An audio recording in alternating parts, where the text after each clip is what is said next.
There's no feeling more intense than starting over. If you deleted your homework the day before it was due, as I have, or if you left your wallet at home and you have to go back after spending an hour in the commute. If you won some money at the casino and then put all your winnings on red but it came up black. If you got your best shirt dry cleaned before a wedding and then immediately dropped food on it. If you won an argument with a friend and then later discovered that they just returned to their original view. Starting over is harder than starting up. If you're not ready for that, like if you've already had a bad day, then what you're about to go through might be too much. Feel free to go away and come back. I'll meet you. Alright, thanks for coming with me on this trip. I'll understand if you have to take a break at any point. Just find a safe place to stop and quit the game. Don't worry, I'll save your progress, always, even your mistakes. This game is a homage to a free game that came out in 2002 titled Sexy Hiking. The author of that game was Jazzuo, a mysterious Czech designer who was known at the time as the father of B games. And B games are rough assemblages of found objects. Designers slap them together very quickly and freely, and they're often too rough and unfriendly to gain much of a following. They're built more for the joy of building them than as polished products. In a certain way, Sexy Hiking is the perfect embodiment of a B game. It's built almost entirely out of found and recycled parts, and it's one of the most unusual and unfriendly games of its time. In it, your task is simply to drag yourself up a mountain with a hammer. And that act of climbing, in the digital world or in real life, has certain essential properties that give the game its flavor. No amount of forward progress is guaranteed. Some cliffs are too sheer or too slippery. And the player is constantly, unremittingly in danger of falling and losing everything. Anyway, when you start Sexy Hiking, you're standing next to this dead tree that blocks the way to the entire rest of the game. It might take you an hour to get over that tree, and a lot of people never got past it. You prod and you poke at it, exploring the limits of your reach and your strength, trying to find a way up and over. And there's a sense of truth in that lack of confidence. Most obstacles in video game worlds are fake. You can be completely confident in your ability to get through them once you have the correct method, or the correct equipment, or just by spending enough time. In that sense, every pixelated obstacle in Sexy Hiking is real. The obstacles in Sexy Hiking are in real hand, and that makes the game uniquely frustrating. But I'm not sure Jazzuo intended to make a frustrating game. The frustration is just essential to the act of climbing, and it's authentic to the process of building a game about climbing. A funny thing happened to me as I was building this mountain. I'd have an idea for a new obstacle, and I'd build it, test it, and it would usually turn out to be unreasonably hard. But I couldn't bring myself to make it easier. It already felt like my inability to get past the new obstacle was my fault as a player rather than as a builder. Imaginary mountains build themselves from our efforts to climb them, and it's our repeated attempts to reach the summit that turns those mountains into something real. When you're building a video game world, you're building with ideas, and that can be like working with quickset cement. You mold your ideas into a certain shape that can be played with, and in the process of playing with them, they begin to harden and set until they're immutable like rock. And at that point, you can't change the world. Not without breaking it into pieces and starting fresh with new ideas. For years now, people have been predicting that games would soon be made out of prefabricated objects, bought in a store and assembled into a world. And for the most part, that hasn't happened, because the objects in the stores are trash. I don't mean they look bad or that they're badly made, although a lot of them are. I mean they're trash in the way that food becomes trash as soon as you put it in the sink. Things are made to be consumed and used in a certain context, and once the moment is gone, they transform into garbage. In the context of technology, those moments pass by in seconds.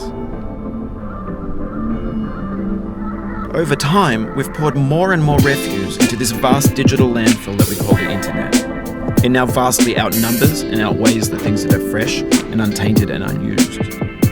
When everything around us is cultural trash, trash becomes the new medium, the lingua franca of the digital age. And you can build culture out of trash, but only trash culture. B games, B movies, B music, B philosophy. Maybe this is what digital culture is.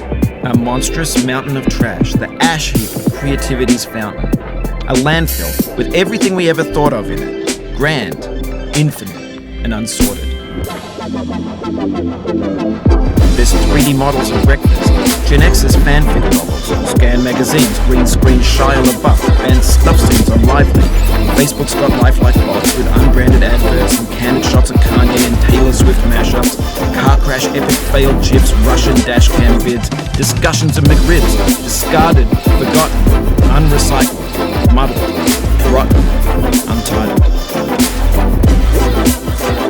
Everything's fresh for about 6 seconds, until some newer thing beckons, and we hit refresh. And there's years of persevering, disappearing into the pile, out of style, out of sight.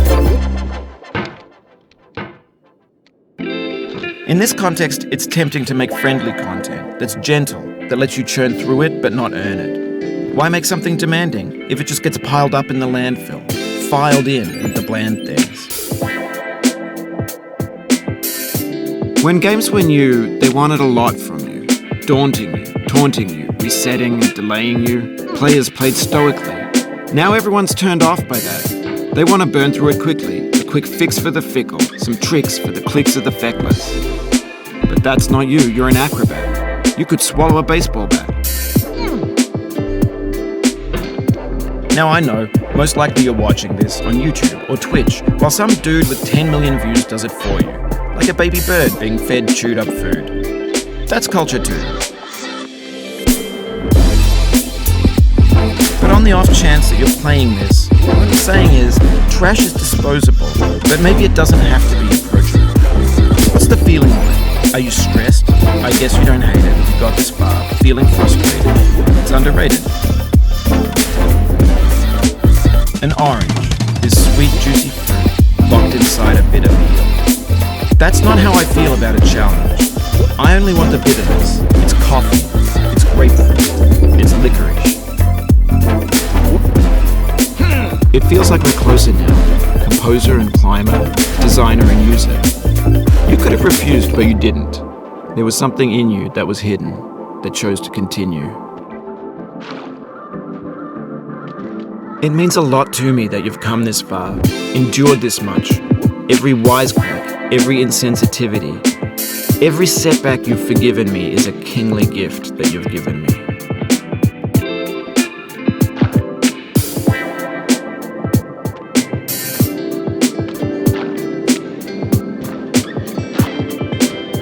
We have the same taste, you and I. It's not ambition, it's ambition's opposite. An obdurate mission to taste defeat. You'll feel bad if you win, so I put this snake in for you.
Have you thought about who you are in this? Are you the man in the pot, Diogenes?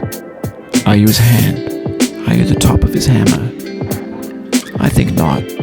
Where your hand moves, the hammer may not follow, nor the man, nor the man's hand. In this you're his will, his intent, the embodied resolve in his uphill ascent.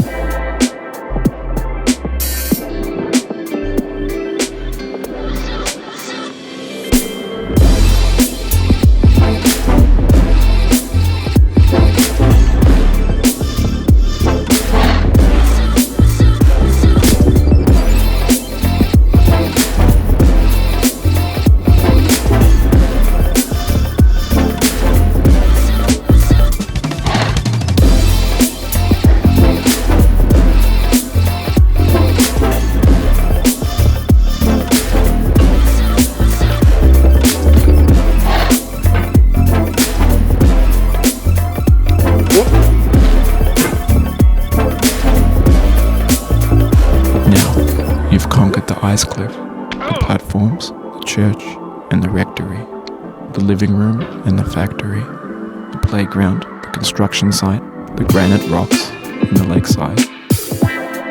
You have learned to hike. There's no way left to go but up, and in a moment I'll shut up. But let me say, I'm glad you came.